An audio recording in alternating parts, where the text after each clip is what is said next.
ako ituturo sa inyo. Ito mga headset, no? Marami na tayong gawa ngayong headset. Ito.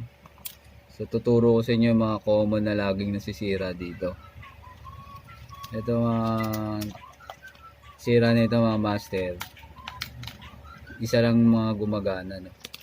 So ngayon tuturo ko sa inyo kung paano pag-repair ng mga headset niya.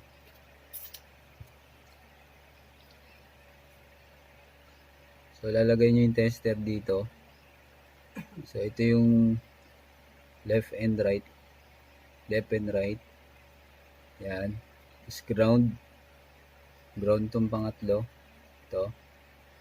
Tapos microphone. So testerin natin siya, no? Kung saan yung sira.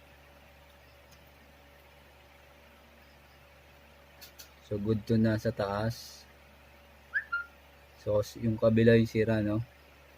So kalimitan na ito mga master, dito siya nasisira sa dulo. Ang gagawin natin, ikakat natin siya.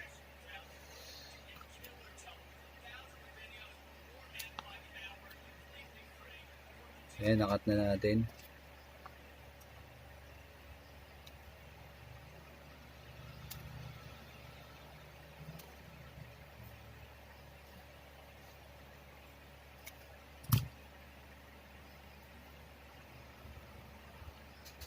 So marami siyang wire mga master.